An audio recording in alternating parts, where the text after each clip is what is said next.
Bonjour, nous sommes à l'Université de Paris 7, le symposium Art et nous sommes le 19 septembre 2006.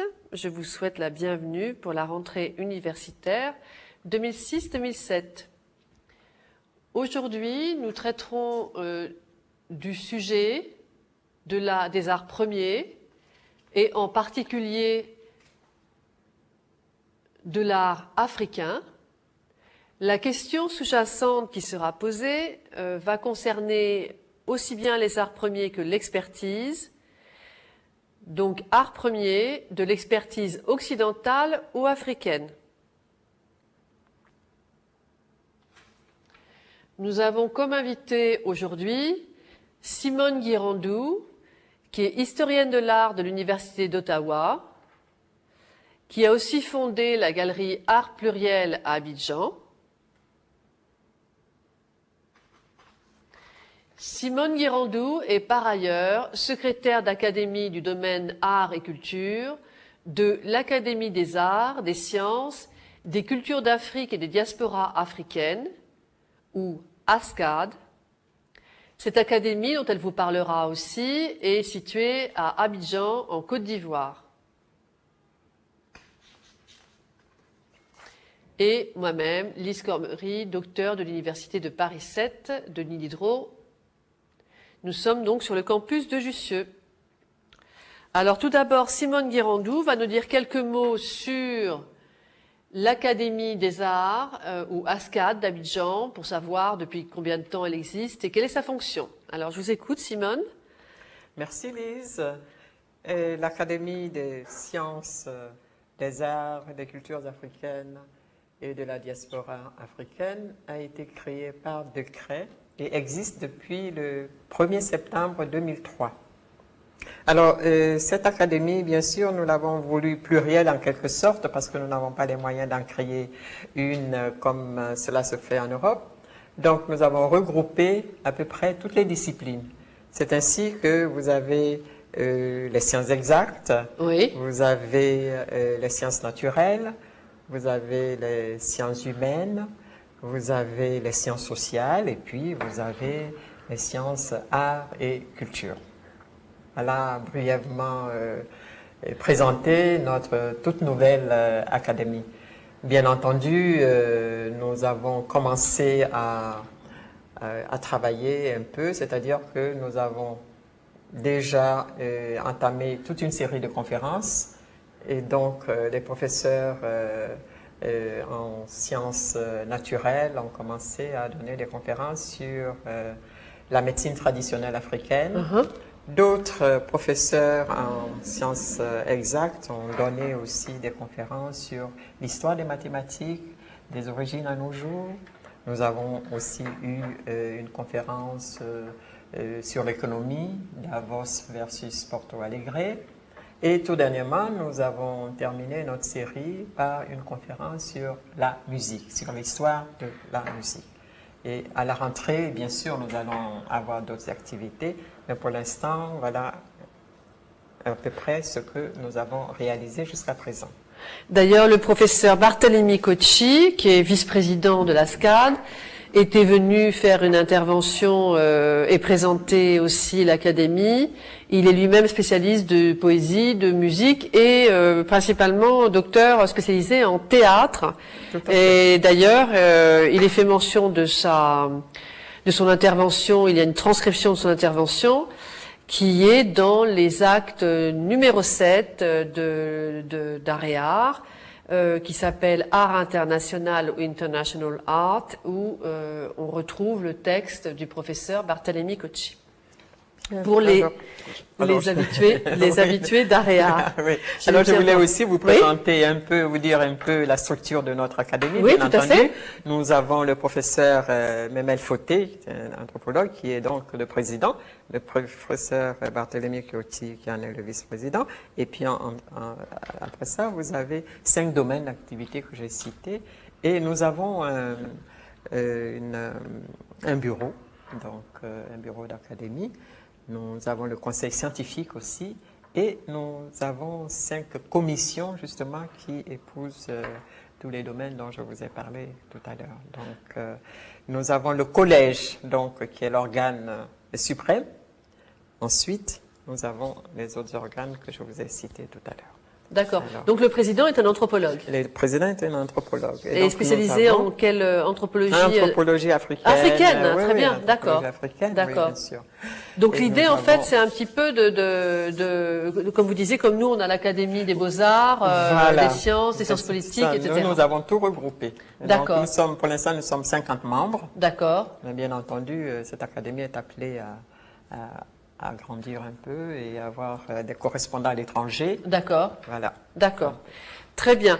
Alors, donc, justement, ça cadre tout à fait avec notre sujet d'aujourd'hui, puisque, comme vous le savez, a eu lieu il y a quelques jours, quelques semaines, l'inauguration du quai Branly, qui est le musée des arts premiers. Je vais me permettre, je vais vous montrer quelques images, mais ce qui est intéressant surtout, c'est donc Jacques, je montre le musée du quai Branly. Alors on va voir peut-être le site du musée qui est www.quaibranly.fr. Donc on regarde ce nouveau site. En effet, il sera voilà. Donc explorer les collections. Alors on va regarder par exemple les collections, justement c'est notre sujet d'aujourd'hui, les collections d'Afrique, et on observe qui signe. Alors qui signe alors on parle dans les collections d'Afrique du Leg Arter, qui est un médecin et grand spécialiste des arts du Cameroun. Est-ce que vous le connaissez? Non, je ne le connais pas. Non. Donc ensuite, voilà, c'est tout ce que l'on trouve. C'est un petit peu court, mais bon, voilà ce qu'on trouve sur l'Afrique. Il doit y avoir sans doute d'autres choses. Vous voyez, donc Afrique, un continent entier à portée du regard. Le musée du quai Branly abrite l'un des plus importants fonds d'art africain au monde, avec près de 70 000 objets en provenance du Maghreb, d'Afrique subsaharienne et du Madagascar, ce qui fait, en fait, c'est pas énorme pour un si vaste territoire. Oui. Hein? Bon, donc on va poser quelques questions sur notre sujet du jour, qui est en effet une interrogation sur le pourquoi les arts premiers sembleraient principalement représentés par des experts occidentaux et moins par des experts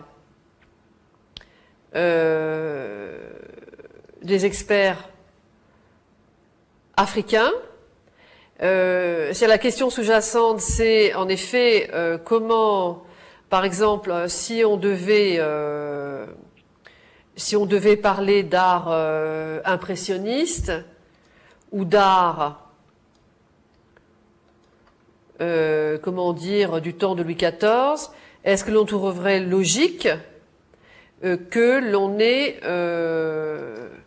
alors je vais regarder. Là, nous sommes sur le site maintenant du Conseil des ventes, le Conseil des ventes françaises. Alors c'est Google, ça non. Alors on va retourner au Conseil des ventes.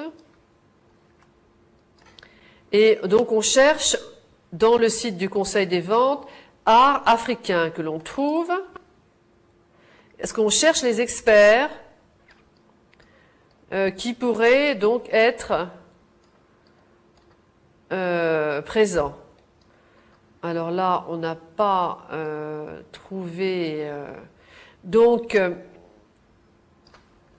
a priori, donc il y a les spécialités, les experts par spécialité. Voilà, voilà, très bien.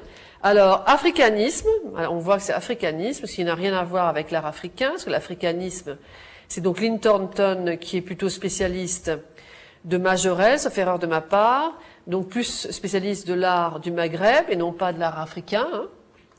Donc, oui, quand on regarde, donc spécialité, hein, on cherche art africain, on voit qu'il n'y a absolument aucun, art primitif, Afrique-Océanie, Afrique noire, on voit un certain monsieur Stéphane Manguin, qui de façon évidente est un Européen et non pas un Africain. Et on a pu observer parmi les spécialistes que le plus souvent, ceux qui étaient considérés comme des spécialistes étaient le plus souvent, alors, experts art africain, donc on cherche sur Google, hein, étaient le plus souvent des Européens. Des Européens, voilà. Hein, donc, on pourra, les internautes, s'ils le veulent, peuvent regarder. Ils verront qu'aussi bien sur le site du Quai Branly que dans les autres sites, s'ils font des recherches, ils pourront constater que nous avons affaire toujours à des experts, entre guillemets, comme vous savez, la notion d'expertise n'étant pas, comment dire, référencée, ni agréée. Voilà. Alors, puisque nous avons un spécialiste ici, en la personne de Simone Kirandou, parce qu'elle a quand même donc elle représente l'art et la culture de l'académie, de la SCAD. Alors on va jouer un petit peu à un jeu des questions-réponses. Alors donc on a cherché sur Internet le nom des experts en art africain, on va voir qu'ils sont assez rares, pour ne pas dire inexistants, donc c'est quand même une anomalie. Le rôle de l'académie, on a expliqué. Alors maintenant, je vais vous demander qui êtes-vous, Simone Guérandou? Donc vous êtes historienne de l'art, vous avez étudié à Ottawa, tout à fait, oui, au Canada, et vous avez une galerie qui s'appelle Art Pluriel, et cette galerie, elle présente à Abidjan quoi? Alors, ma galerie présente de l'art contemporain, bien entendu. Donc africain. Et puis africain, et puis les arts premiers, comme vous dites, c'est-à-dire les œuvres africaines. Voilà. Alors, est-ce que vous pouvez nous situer l'art africain par rapport à l'histoire de l'art que vous avez pu étudier à l'Université d'Ottawa? Oui, vous savez, quand on parle de l'art africain, il faut, je pense, le situer dans son contexte. Autrement dit, il ne faut pas perdre la dimension religieuse de l'art africain. Je vais vous donner un tout petit exemple. Vous savez, quand dans une famille ou dans un clan ou dans un village, vous avez Jacques, si on pouvait voir Madame Guérandou, un personnage important, oui, qui décède, oui, eh bien, qu'est-ce qu'on fait en général? Chez nous, nous croyons à la réincarnation. Nous croyons que les morts sont toujours parmi les vivants. Alors, on va sculpter une statuette qui n'est pas forcément ressemblante, mais qui va accueillir l'âme du défunt. Et donc, cette statuette-là sera placée quelque part dans la case ou dans l'habitation et elle va être vénérée. Autrement dit, quand la population, la famille aura des besoins, eh bien, on s'adressera à cette statuette pour lui demander d'exaucer les vœux de la communauté, de la famille ou du clan. Autrement dit, chaque fois qu'il y aura des problèmes, ou même quand on a besoin, par exemple, d'avoir de la pluie pour les récoltes, pour l'agriculture, eh bien, on va s'adresser à cette effigie-là, on va lui demander sa grâce et on va faire des sacrifices en sorte que il y ait la pluie pour l'agriculture. Et c'est pareil pour un peu tous les arts africains. Autrement dit, quand vous voyez un masque, quand vous voyez une statuette, ce n'est pas tellement l'esthétique qui nous préoccupe, mais c'est la fonction que cette statuette ou ce masque joue dans la famille, dans le clan, dans le village. C'est-à-dire qu'on rejoint, en fait, c'est ça qui est intéressant, on rejoint la notion d'art sacré qui faisait que l'art auparavant, malheureusement depuis, ou malheureusement ou heureusement depuis un demi-siècle ou un siècle, en Europe, il est vidé de son sens sacré, le plus souvent, l'art, ce qui fait dire à certains qu'il est vide de sens et qu'il n'a plus aucun intérêt aussi. Mais donc, vous, ce qui est intéressant, c'est de voir qu'en Afrique, contrairement à ce qui est mis en avant par les experts, entre guillemets, d'art africain, qui sont le plus souvent des Européens, et qui mettent en avant le fait qu'une œuvre d'art est intéressante de par son esthétique et de par son ancienneté, Est-ce que pour vous, la notion d'ancienneté a une importance ou est-ce que ça a une importance autre? Mais nous n'avons pas la même notion d'ancienneté en ce qui concerne nos œuvres africaines. Chez nous, ce que nous appelons ancien, quand nous disons qu'une statuette ou qu'un masque est ancien, c'est-à-dire qu'il a servi sur le plan cultuel. On l'a utilisé sur le plan cultuel et il a rendu des services sur le plan cultuel. À partir de ce moment-là, le masque est dit authentique. Peu importe l'âge du masque, peu importe son âge. Ce qui est important chez nous, c'est le fait qu'il ait participé à un culte. Vous voyez? Et donc, cette notion d'authenticité chez vous est reliée à l'âge, à une signature. Chez nous, quand le masque est confectionné, la plupart du temps, on ne sait pas qui l'a confectionné. C'est vous dire qu'il n'y a pas de signature, n'est-ce pas? On ne peut pas dire telle personne a signé ce masque ou cette pièce. Par conséquent, l'a authentifié parce qu'on sait que c'est lui qui l'a fait, on sait que c'est lui qui l'a signé. Non, notre notion d'authenticité ne se situe pas à ce niveau. Il se situe ailleurs. Et toujours dans la dimension religieuse. Alors, un masque peut être authentique même s'il est fait hier. Voyez? Même s'il est fait hier et qu'il a servi, eh bien, il est authentique. C'est ce que nous appelons un objet authentique, qui n'est pas forcément lié, comme je vous le disais tout à l'heure, à l'âge ou à la signature, ou même l'auteur n'est jamais connu chez nous. L'auteur est anonyme, il fait ce que la communauté lui demande de faire, il est anonyme, mais il est connu quand même de certains, enfin de ses commanditaires, il est connu de la famille, du clan, mais pas par le grand public, comme ça se fait ici en Europe, où une œuvre est connue, on sait qui l'a signée, qui l'a fait, à quelle date ça a été fait. Alors vous voyez un peu qu'il y a une différence d'interprétation entre ce que vous appelez authenticité et puis ce que nous concevons comme authentique. Oui, qu'il ne serait pas, en fait, ce serait l'inverse presque de nous. Hein. Et donc, aussi, vous m'expliquez le rôle et la fonction et la formation de l'artiste, de celui, entre guillemets, que nous qualifions d'artiste. Chez vous, si je ne me trompe pas, d'où énormément d'erreurs dans l'expertise d'art premier qu'on trouve dans nos musées.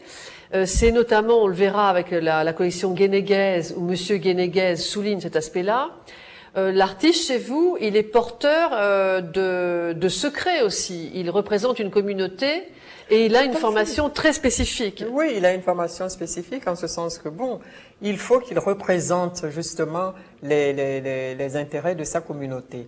Donc, un artiste, avant de devenir artiste, bien sûr, il va subir ce que nous appelons l'initiation. Donc, il y a des étapes à franchir. On va lui dire, il faut qu'il apprenne exactement ce que veut sa communauté, il faut qu'il apprenne les coutumes, il faut qu'il apprenne les petits secrets aussi, il faut qu'il soit dans un état, si vous voulez, un peu sacerdotal quand il aura atteint le dernier degré de son initiation.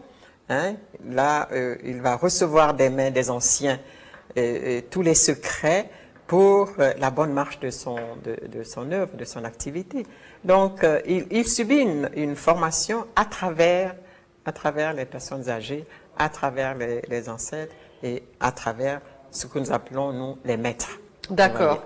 D'accord. Donc c'est en effet une notion complètement différente. Tout parce à fait. que si on conçoit, par exemple, l'artiste, en effet, au temps de la Renaissance, c'était un petit peu différent parce que l'artiste, même s'il était égocentrique, comme un Leonardo da Vinci ou comme un Michel-Ange, il était encore un petit peu au service de la communauté. Tout à fait, mais Michel-Ange et Léonard da Vinci aussi, ils ont appris, parce que Léonard da Vinci, par exemple, a appris auprès d'un grand maître ce qu'était l'art. On lui a appris à brailler les couleurs, on lui a appris, il a franchi toutes ces étapes-là aussi, que je considère un peu comme une initiation aussi. Oui, mais une initiation plus technique que spirituelle et que sociale. Peut-être, beaucoup technique, plus technique. Artistique, oui, peut-être.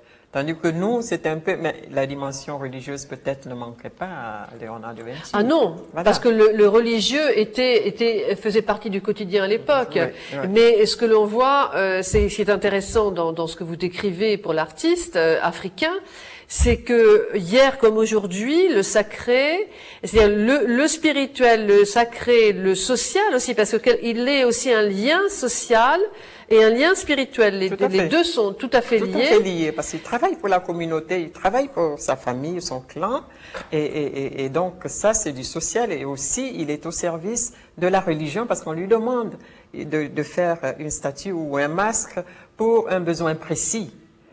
Quand, par exemple, je vous donne, je ne sais pas si vous connaissez ce qu'on appelle la statuette Aquabar, qui est juste une petite statuette avec des petits bras. Mais cette statuette-là a été commandée par une dame qui n'arrivait pas à avoir d'enfant. Et donc, le prêtre lui a demandé de se faire sculpter justement cette petite statuette et puis de la porter au dos pendant tout le temps. C'est ce qu'elle a fait. Et au bout d'un certain temps, la foi, elle a conçu. Et cette statuette-là est devenue le symbole de la fertilité. Vous voyez? Et donc partout, quand vous passez au Ghana, on vous dira Aquabadol, Aquabadol. C'est la statue de la fertilité. Et donc, vous voyez que l'artiste, finalement, est au service social aussi, mais un peu sur le plan religieux surtout, parce qu'il doit connaître les besoins de sa société. Il doit vraiment les représenter de telle sorte que, eh bien, tout le monde soit satisfait. Que les demandes de la population, les demandes de la communauté, les demandes du clan se retrouvent dans cette statue, de telle sorte que quand on s'adressera à la statue pour lui demander des vœux, eh bien, que les vœux soient exaucés. Vous voyez? Voilà. Alors donc, c'est-à-dire qu'en fait, finalement, l'artiste, il a, selon nos critères européens occidentaux, en fait, il a une fonction qu'on pourra qualifier, pour ceux qui ne croient pas en l'au-delà et en la spiritualité, ils qualifieront ça que l'art a une fonction thérapeutique, médicale et psychologique. Quand vous prenez le cas de cette femme qui n'arrivait pas à enfanter, qui arrive à enfanter. Tout à fait. Pour ceux qui croient en l'au-delà et donc en la spiritualité, on voit que l'artiste a aussi une fonction spirituelle. C'est un lien entre l'au-delà et notre monde, ce qui a disparu en Occident, enfin en Europe surtout, en France encore plus, et qui fait que c'est souvent considéré comme de la comment s'appelle-t-il, de la oh excusez-moi, je perds les mots, c'est-à-dire de la profane un peu. Oui, non, c'est de la bon. Et donc l'art a donc des fonctions très très importantes liées à la guérison de l'humain, guérison spirituelle, guérison physique, guérison psychologique, et on remarque qu'en Europe, cette fonction est complètement vidée de son sens. Oui, c'est-à-dire que à partir de l'art moderne, on pourra dire. L'art moderne, maintenant, tout a été véhiculé ailleurs. Oui. Et donc, on n'a plus cette notion-là. Oui. Tandis que chez nous, nous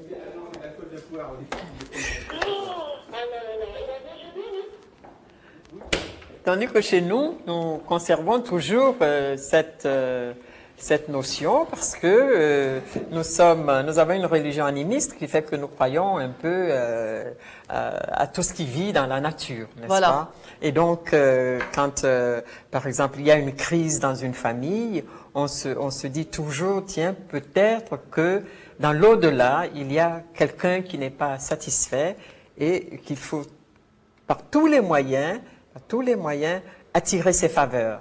Et donc, par conséquent, on va sculpter, que ce soit un masque ou que ce soit une statuette, et à travers cette statuette-là, on va adresser des prières à l'au-delà, à l'âme de l'au-delà.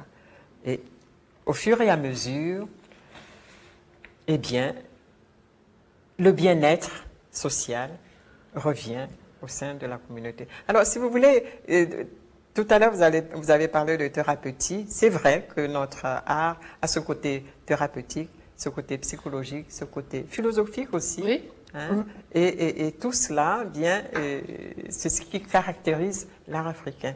Bien entendu, il n'y a pas que ça, hein, il y a l'art profane aussi. Hein, nous avons par exemple le mobilier qui est fait, et puis les ustensiles de cuisine, etc., et qui sont faits par les artistes aussi.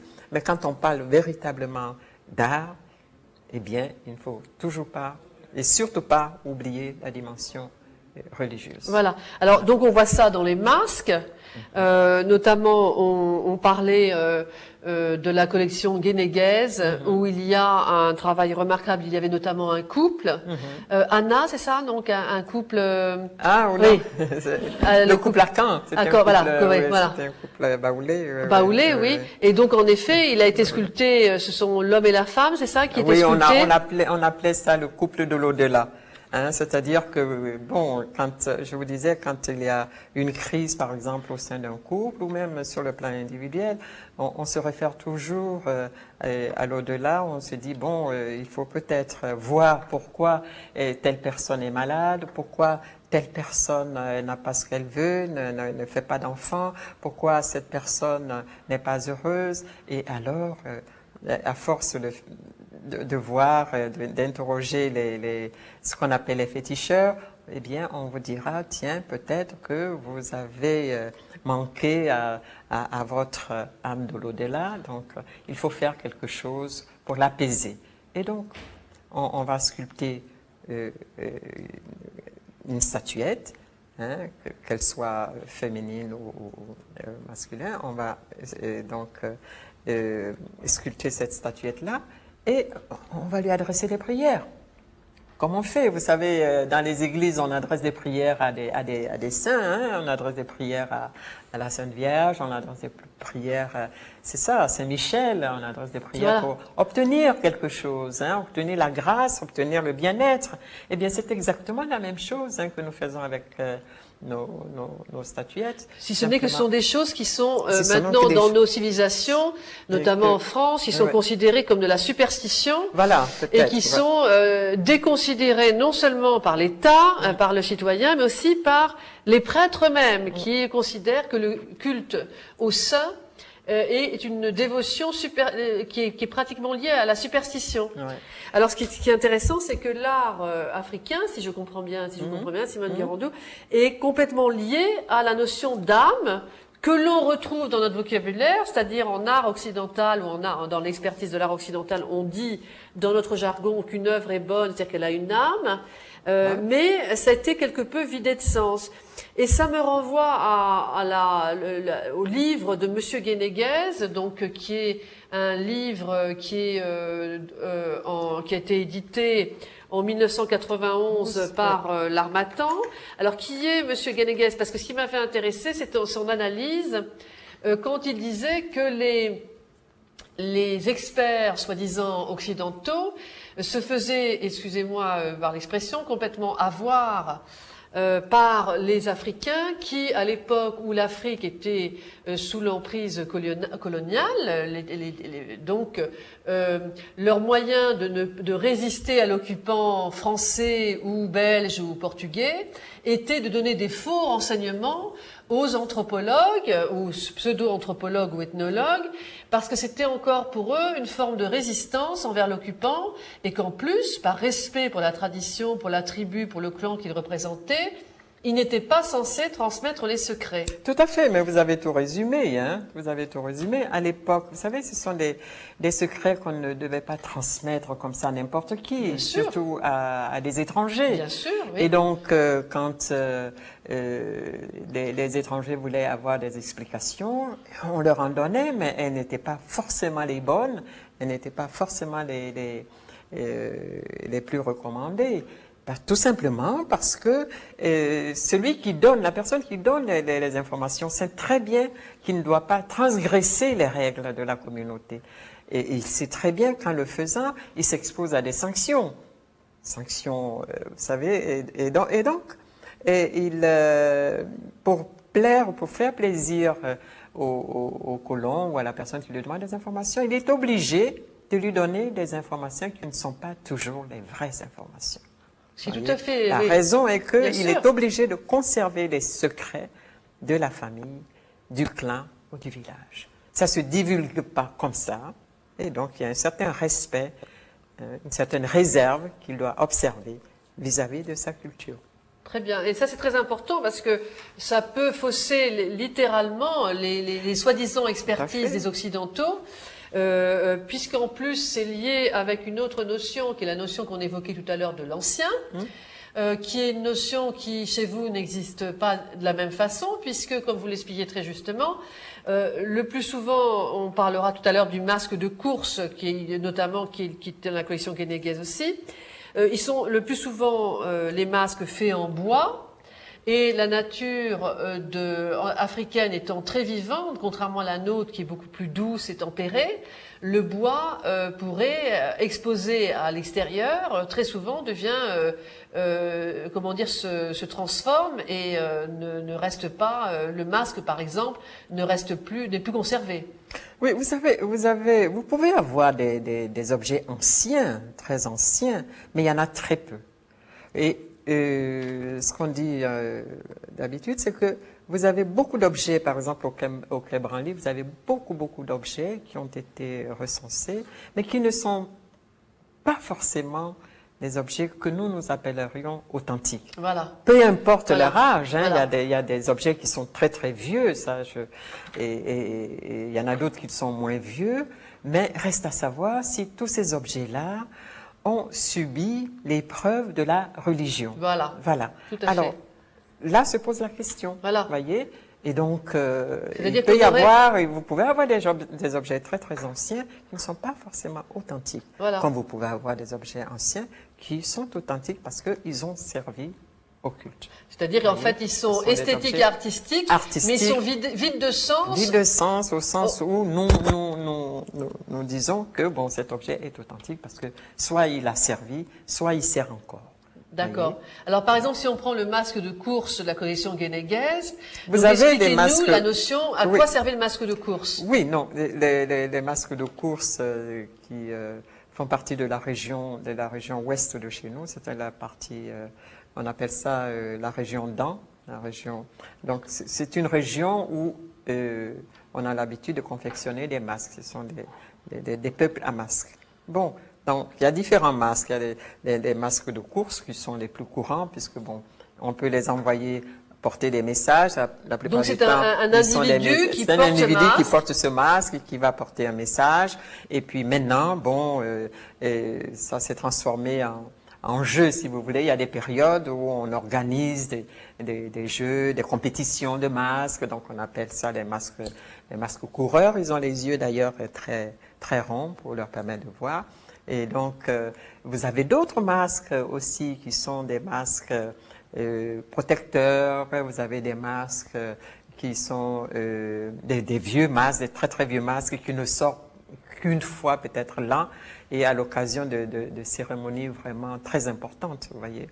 Donc, et ces masques-là peuvent être des masques de première ou de deuxième génération. Je vous dis de première ou de deuxième génération parce que les masques ou les objets de première génération, comme vous le disiez tout à l'heure, ils sont faits en bois et par conséquent, le bois étant périssable, il est évident qu'on n'en a pas beaucoup de ces masques-là. Par contre, après, on en a fait d'autres de seconde génération, donc après la guerre, etc. 39-45. Donc vous avez toute une série de masques, d'objets qui ont été sculptés après la guerre jusqu'à nos jours et qui ont servi ou qui servent encore. Voyez. Alors pour le masque de course, pour revenir à ce sujet, donc par exemple, celui qui portait le masque, il devait apporter un message, et si je comprends bien, il avait donc un rôle très important pour la société qu'il représentait, et il ne devait pas être attrapé par l'ennemi. Non, il ne devait pas, oui. C'est-à-dire, bon, ça c'est, il devait pas être, si vous voulez, attrapé par l'adversaire, par quelqu'un d'autre, parce qu'il faut qu'il aille porter son message. Voilà. Mais ça, c'est un point.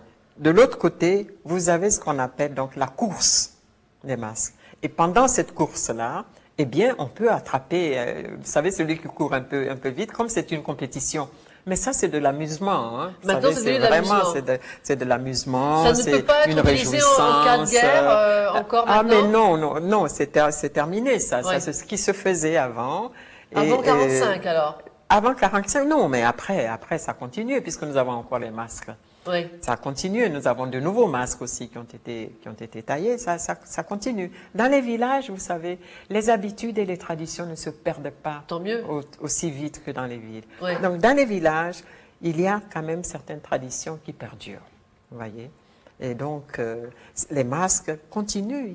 Maintenant, bon, ça devient, on commence à les sortir pour les montrer un peu, bon, pour montrer que, bon, nous sommes dans la modernité. Autrement, c'était des choses qui étaient jalousement gardées Oui. dans les demeures. Parce qu'il y avait aussi le problème de ne pas voler l'âme, ou non? Non, c'est pas une question non, c'est plutôt de ne pas profaner l'âme. Ah, d'accord. Donc c'est le côté sacré qui demeure. C'est toujours le côté sacré qui demeure. Donc, il y avait très peu de personnes qui pouvaient, à l'époque, peut-être voir les masques ou voir une sculpture. Donc c'est le côté des prêtres, ça nous revient. Les personnes qui s'occupent du masque sont les personnes qui le voient le plus souvent. Les personnes qui sont, parce que comme c'est un objet cultuel, il faut que quelqu'un l'entretienne. Donc vous avez des personnes qui sont assignées à l'entretien de ce masque ou de cette sculpture. Donc ces personnes-là voient ces objets. Et il y a un autre stade aussi, c'est-à-dire il peut y avoir une cérémonie au cours de laquelle le masque peut sortir. En ce moment-là, il est montré au public. Puisque ces objets-là n'étaient pas des objets, c'est pas comme un musée où tout le monde vient voir et admirer les œuvres. Non, ces choses-là étaient consignées dans une demeure et à l'occasion d'une fête populaire, on peut les sortir et les montrer, parade, et après on les rentre. Vous avez aussi des sculptures ou des masques qui ne doivent pas être vus par les femmes. Ah, par les femmes. Par les femmes. Et donc, à un moment encore donné... Encore aujourd'hui, oui. Le profane ne voit le masque quand il est sorti pour une fête publique. Un peu comme tout. nous. Oui, le profane le voit. Jusqu'à il n'y a pas longtemps, c'était même encore au niveau du Vatican, si on est catholique. Voilà. Mais même au niveau pour l'art, vous avez la Sainte Vierge, je crois que vous sortez au moment de, je ne sais pas si c'était au... Oui, quand il y a un culte, à certaines périodes, en effet, c'était uniquement, par exemple, même plus près de nous, la Sainte Geneviève, par exemple, qui était la patronne et qui est toujours la patronne normalement, je crois, de la ville de Paris. Lorsqu'il y avait des grandes catastrophes au Moyen Âge, régulièrement, on sortait la chasse de Sainte Geneviève que l'on promenait dans Paris pour libérer Paris, pour redonner sans doute le moral au peuple, mais aussi pour conjurer le mauvais sort. Voilà. C'est exactement le même sens qu'il faut donner à nos sculptures. Hein. Quand je parlais de religion, c'est exactement ça. Il faut à un moment donné que ces statuettes-là conjurent le mauvais sort quand on voit que bon, le peuple est en train de subir une malédiction, eh bien on invoque, voyez, les statuettes, on invoque les masques afin que le calme revienne, afin que la paix revienne dans le pays, dans le clan, et que bon, le bien-être revienne. Voyez, oui. La prospérité, la santé, tout ça, ce sont des choses que nous demandons aux masques, en plus des valeurs, parce que nous avons quand même les valeurs morales qu'il ne faut pas oublier, hein, et qui sont enseignées aussi par les masques. Oui, et la nécessité de ne pas couper le lien avec l'au-delà, alors que nous sommes dans des sociétés matérialistes qui disent qu'il n'y a pas d'au-delà, que tout commence ici, tout s'arrête ici. Oui. Alors que en Afrique, on est encore dans cette notion, et donc qui donne tout son sens à l'art. Ouais. Hein? Ouais. Alors que c'est vrai que notre art est vide de ce sens-là aujourd'hui, depuis le début du XXe siècle, on dira. Et donc, comment expliquez-vous qu'il y ait, c'est historique en fait, il y a si peu d'experts africains de l'art africain? Mais écoutez, nous ne nous préoccupions pas de notre art dans la mesure où nous savions qu'ils étaient destinés à une fonction particulière, vous comprenez? Et donc, dans une famille, vous pouvez savoir que bon, on a sculpté telle et telle chose pour telle et telle fonction, vous comprenez? Donc, ce n'était pas une situation commerciale qui fait que vous devez expertiser votre statuette, qui fait que vous devez expliquer votre... Non, c'était, vous savez, nous vivions avec nos objets. Et toujours... Et nos objets faisaient partie de notre vie quotidienne. Et donc, peut-être pas les enfants, mais les vieux qui étaient avec ces objets-là, eh bien, faisaient cause commune avec ces objets-là. On ne prouvait pas comment dirais-je encore, le besoin de l'expliquer à l'extérieur. C'est ce qui fait que tout à l'heure, quand je vous disais que avec les colons qui voulaient savoir exactement pourquoi ceci, pourquoi cela, à quelle fonction était destiné tel ou tel objet, eh bien, on lui donnait des explications qu'on voulait bien lui donner. Voilà. Sans forcément lui donner la vraie explication. Et si possible, tout comme nous, on a eu ça pendant la résistance, pour les quelques résistants qu'il y avait, il fallait surtout donner de fausses informations à l'ennemi. Donc, vous voyez, nos ethnologues se sont nourris de ces fausses informations. Oui. Nous cultivions une familiarité avec notre art parce que nous vivions avec. On ne s'est pas préoccupé de dire, bon, il faut que... Non, ce qui nous intéressait, c'est de savoir pourquoi on a sculpté tel ou tel objet, hein, et quelle est sa fonction dans la famille, au sein du village et dans le clan. Oui, parce que donc nous, si on comprend ce qui se passe en fait réellement en Afrique, c'est que l'Europe, l'Occident, a marchandisé l'art, là où les Africains ont gardé sa valeur spirituelle et authentique à l'art, alors que nous, on l'a quelque peu, si on analyse, dévoyé, quoi. On l'a transformé en une marchandise, en créant même des marchés, des musées, des experts qui en fait... Mais écoutez, c'est peut-être pas une mauvaise chose, parce que vos musées permettent quand même à tout le monde entier de voir exactement la production du continent africain, parce que vous savez que à l'époque, on ne considérait pas comme œuvre artistique toutes ces productions africaines, parce que l'Europe ne connaissait pas ça. Bien que, comme vous l'expliquez très justement dans une de vos conférences, dans une de vos communications, c'était intéressant aussi d'analyser à quel point les Occidentaux ont été plagiaires en s'inspirant de l'art africain pour le détourner à leur profit et le marchandiser. Oui, mais vous savez, ça c'est tout à fait, je dirais, normal, hein, vu l'évolution des temps, l'évolution du progrès, qu'est-ce que vous voulez, et chacun essaie de voir chez le voisin ce qui s'y passe. Et en art, quand vous prenez la période cubiste, par exemple, vous n'êtes pas étonné de voir que dans ces productions cubistes, il y a quand même des influences africaines. Très importantes. Très importantes. Toute la période cubiste, à partir de Marcel Duchamp, et toute la période cubiste jusqu'à... Oui, et copie. Oui, donc ça c'était que quand vous avez les ateliers de Marcel Duchamp, de toute cette période cubiste, vous voyez énormément d'art africain dans leurs ateliers. Puisque ça commençait avec, même avant, avec Ambroise Vollard, et puis ensuite Canveller, qui demandait à ses artistes... Canveller, lui, il était un marchand. Canveller était un marchand de l'art. C'est lui qui a fait venir... oui, c'est donc c'est devenu des nouveaux marchés. Ce sont devenus des nouveaux marchés. Alors, il y a une question que j'aimerais vous poser, justement, il y a une immense diversité de langues et de dialectes en Afrique. Est-ce qu'à votre avis, ces experts occidentaux avaient des connaissances profondes des langues et des dialectes, ou non? Non, pas forcément. Ils avaient des interprètes. C'est ça le problème. Ils avaient des interprètes et les interprètes leur disaient ce qu'ils voulaient. C'est ça, en plus. Donc, et donc, vous comprenez qu'il y a une marge d'erreur quand il s'agit d'interpréter ou de dire quelque chose dans une langue qu'on ne connaît pas forcément. Voilà. Donc il y avait, surtout dans les périodes coloniales, puisque par exemple, quand on parle de Canveller, d'Ambroise Vollard, c'était les grandes périodes coloniales française en Afrique. Il y avait donc la résistance de la part de l'artiste ou de l'ancien qui ne voulait pas livrer les secrets, d'une part, donc il y avait intérêt à faire la désinformation, et par ailleurs, comme vous dites très justement, il y a cet autre écran qui est l'écran de la traduction et de l'interprète, qui lui aussi ne dit que ce qu'il veut bien dire, ou ce qu'il peut dire, selon la connaissance qu'il a de cette ethnie, ou de... Voilà. Donc il y a en plus ce problème de la langue. Et parlez-moi de la Côte d'Ivoire par rapport à l'Afrique. Est-ce que la Côte d'Ivoire est un pays qui a des richesses artistiques ou particulières? Énormément.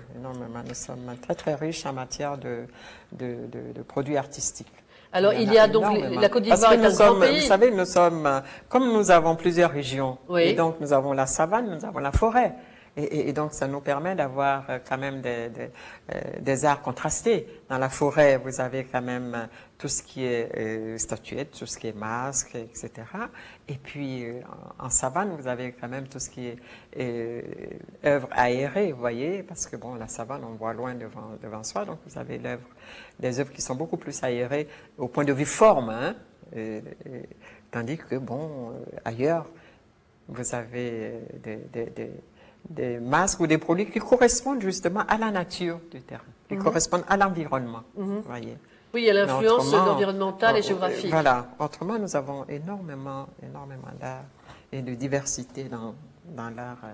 Et le musée d'Abidjan. Alors, le musée d'Abidjan, alors donc, si pour ceux que cela intéresse, oui, je les renvoie à l'art de la Côte d'Ivoire et de ses voisins de Guénéguez, le prénom, c'était quoi? Oui, André Guénéguez, donc qui se trouve, qui a été édité et qu'on peut encore trouver, je crois, à l'Harmattan, où on voit en effet toute cette collection remarquable qu'il a fait durant toute sa vie. Et le musée d'Abidjan, est-ce que le musée d'Abidjan a des collections importantes? Oh, nous avons un tout petit musée, hein, parce que vous savez que nous n'avons pas cette tradition de musée. Voilà. Et en plus, nous n'avons pas les infrastructures qu'il faut, nous n'avons pas les moyens non plus. Donc, et vraiment, c'est un tout petit musée que nous avons qui date de l'époque coloniale et qui est dépassé même en ce qui concerne l'activité même muséale. Ça ne répond pas à ce que devrait être un vrai musée moderne. Dans le sens occidental du terme. Dans le sens occidental du terme. Parce que comme le disait le professeur Kochi, c'était très intéressant ce qu'il expliquait, c'est que la notion théâtrale, par exemple européenne, n'a rien à voir avec la notion théâtrale africaine, et que nous plaquons des schémas qui ne correspondent à rien. Et donc finalement, le fait qu'il n'y ait pas de musée correspond aussi au fait que l'art est vécu au quotidien. Au quotidien, et que on n'avait pas besoin de l'étaler. Voilà. Le fait de montrer nos œuvres dans un musée est tout à fait nouveau. Voilà. Vous voyez, parce qu'il y a une fonction sacerdotale, comme vous disiez, et sacrée, qui est inhérente à l'authenticité et à la valeur, chose que nous avons, nous, complètement perdu puisque notre art est devenu marchandisé. Hein? Le nôtre aussi commence. Le nôtre aussi. Le nôtre est marchandisé. Il a été après nous. Il a été quelque chose. Il a été récupéré par l'Occident qu'il a marchandisé. Il a été récupéré et maintenant, bon. Voilà, puisqu'on observe que les experts ne sont pas africains. Donc, mais sont occidentaux. Donc, c'est un art qui est parti. Ça fait partie de même votre académie en parle, la diaspora. Il est parti ailleurs pour être marchandisé ailleurs, alors qu'il vient de chez vous. Et il a perdu son sens. Donc, c'est important. C'était important de faire ces mises au point. On continuera de toute façon à les faire et Simone Guirandou nous donnera une communication écrite qui sera reprise dans les actes art et art qui traiteront de l'art premier et ces interrogations. Donc je remercie Simone Guirandou qui est venue aujourd'hui nous donner un témoignage. Nous continuerons à travailler avec elle et avec l'ASCAD, donc je le répète, Académie des arts, des sciences, des cultures d'Afrique et des diasporas africaines. Donc je remercie Simone Guirandou qui est venue exprès nous dire bonjour de Côte d'Ivoire et nous espérons bientôt avoir une visioconférence en direct avec ce pays et l'université d'Abidjan. Donc je remercie Simone Guirandou, je remercie les internautes pour leur attention et je vous dis au revoir et à très bientôt. C'était l'université de Paris 7 Denis Diderot du campus de Jussieu. Je suis donc Lise Cormery de Art et Art et c'était à ma droite Simone Guirandou qui venait témoigner de ses connaissances sur l'expertise en art des arts premiers et de l'art africain en particulier, comparée aux notions d'expertise en Occident.